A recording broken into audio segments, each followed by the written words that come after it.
PM Modi ने United kingdom के प्रधानमंत्री के साथ की संयुक्त प्रेस वार्ता। प्रधानमंत्री नरेंद्र मोदी बोले, सबसे पहले मैं प्रधानमंत्री स्टार्मर के गर्मजोशी से भरे स्वागत सत्कार के लिए हार्दिक आभार व्यक्त करता हूं। आज हमारे संबंधों में एक ऐतिहासिक दिवस है। मुझे प्रसन्नता है कि कई वर्षों की मेहनत के बाद आज दोनों देशों के बीच comprehensive economic and trade agreement संपन्न हुआ। ये समझौता मात्र आर्थिक साझेदारी नहीं बल्कि साझा समृद्धि की योजना है। एक और भारतीय textile, footwear, gems and jewellery, seafood और इंजीनियरिंग गुड्स यूके में बाहर मार्केट एक्सेस मिलेगा। भारत के एग्रीकल्चर, प्रोड्यूस और प्रोसेस्ड फूड इंडस्ट्री के लिए यूके मार्केट में नए अवसर बनेंगे। भारत के युवाओं, किसानों, मछुआरों और एमएसएमई सेक्टर के लिए समझौता विशेष रूप से लाभकारी सिद्ध होगा।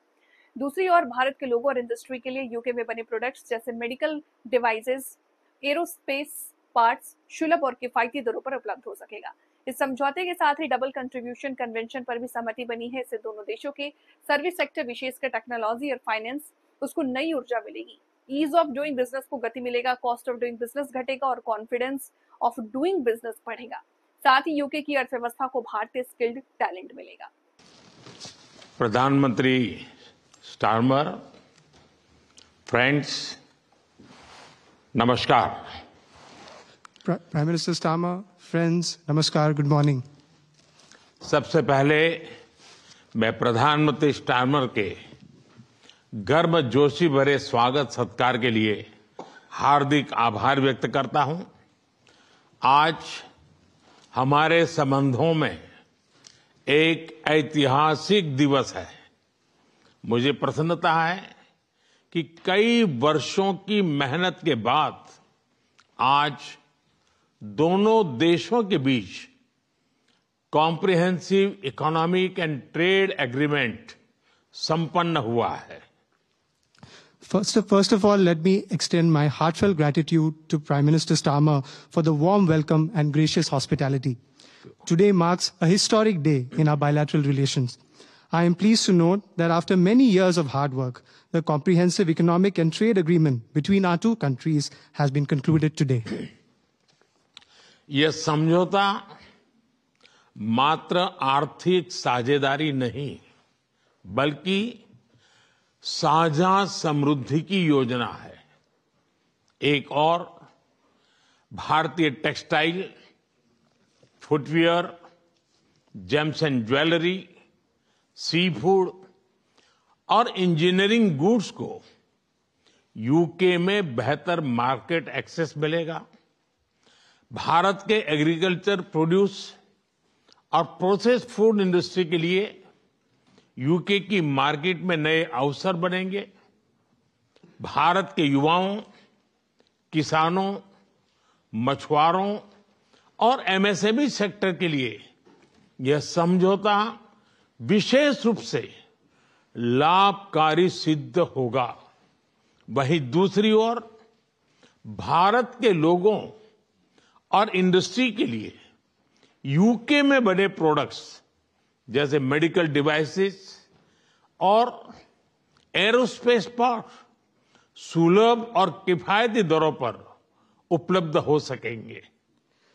This agreement does not merely pave way for economic partnership, but is also a blueprint for our shared prosperity. On the one hand, Indian textiles, footwear, gems and jewelry, seafood, engineering goods will get better market access in the UK. Indian agricultural products, processed food industry will find new opportunities in UK's market. This agreement will prove especially beneficial for India's youth, farmers, fishermen and MSME sector. On the other hand, people and industries in India will be able to access products made in the UK, such as medical devices and aerospace parts at affordable and attractive prices. इस समझौते के साथ ही double contribution convention पर भी सहमति बनी है। इससे दोनों के सर्विस सेक्टर, विशेषकर टेक्नोलॉजी और फाइनेंस के उसको एक नई ऊर्जा मिलेगी। ईज ऑफ डूइंग बिजनेस को गति मिलेगी, कॉस्ट ऑफ डूइंग बिजनेस घटेगा और कॉन्फिडेंस ऑफ डूइंग बिजनेस बढ़ेगा। साथ ही यूके की अर्थव्यवस्था को भारतीय स्किल टैलेंट मिलेगा। इन समझौतों से दोनों देशों में निवेश बढ़ेगा और रोजगार के नए अवसर बनेंगे। इतना ही नहीं, दो लोकतांत्रिक देशों और विश्व की दो बड़ी इकोनॉमीज के बीच हुए ये समझौते वैश्विक स्थिरता और समृद्धि को भी बल देंगे। Along with this agreement, we also have reached a consensus on the Double Contribution Convention. This will inject new energy into the service sectors of both countries, especially in technology and finance. It will promote ease of doing business, reduce cost of doing business, and increase the confidence of doing business. Additionally, UK's economy would benefit from India's skilled talent. These agreements will enhance investments and generate new employment opportunities in both countries. Moreover, as agreements reached between two democracies and two of the world's major economies, they will lend support to global stability and global prosperity. Friends, अगले दशक में हमारी comprehensive strategic partnership को नई गति और ऊर्जा देने के लिए विजन 2035 जारी किया जा रहा है। यह टेक्नोलॉजी, डिफेंस, क्लाइमेट, एजुकेशन और पीपल टू पीपल कनेक्ट के क्षेत्रों में एक मजबूत, भरोसेमंद और महत्वाकांक्षी साझेदारी का रोड मैप बनेगा। Friends, to give new momentum and energy to our comprehensive strategic partnership in the coming decade, today we are launching our Vision 2035. Vision 2035 is a roadmap that will form the basis of a strong, trustworthy, and ambitious partnership in the fields of technology, defense, climate, education, and people-to-people connect. Defence और security में साझेदारी के लिए defence industrial road map बनाया गया है। हमारी technology security initiative को और मजबूत करने पर काम किया जाएगा।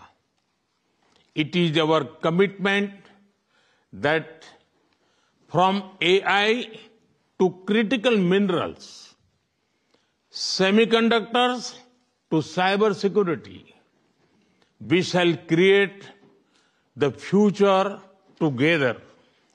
A defense industrial roadmap has also been drawn up for partnership in defense and security. Work will continue on strengthening our technology security initiative.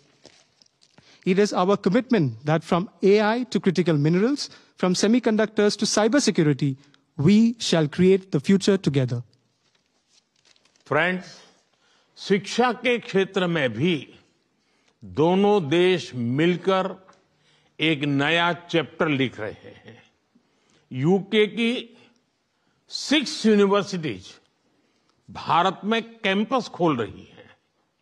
पिछले हफ्ते ही भारत के गुरुग्राम शहर में साउथ हैम्पटन यूनिवर्सिटी कैंपस का उद्घाटन हुआ है। Friends, in the field of education too, we are writing a new chapter together. 6 universities of the UK are opening their campuses in India. Just last week, the University of Southampton inaugurated its campus in the city of Gurugram in India. Friends, Pahalgam में हुए आतंकवादी हमले की कठोर निंदा के लिए हम प्रधानमंत्री स्टारमर और उनकी सरकार का आभार व्यक्त करते हैं। हम एक मत हैं कि आतंकवाद के खिलाफ लड़ाई में दोहरे मापदंडों का कोई स्थान नहीं है। हम इस बात पर भी सहमत हैं कि एक्सट्रीमिस्ट विचारधारा वाली शक्तियों को डेमोक्रेटिक फ्रीडम का दुरुपयोग नहीं करने दिया जा सकता। Those who misuse democratic freedoms to undermine democracy itself must be held account. Economic offenders के प्रत्यार्पण के विषय पर भी हमारी एजेंसी सहयोग और समन्वय से काम करती रहेगी। Friends, we thank the Prime Minister and his government for strong condemnation of the terrorist attack in Pahalgam. We are united in the belief that there is no place for double standards in the fight against terrorism. We also agree that the forces which espouse extremist ideologies should not be allowed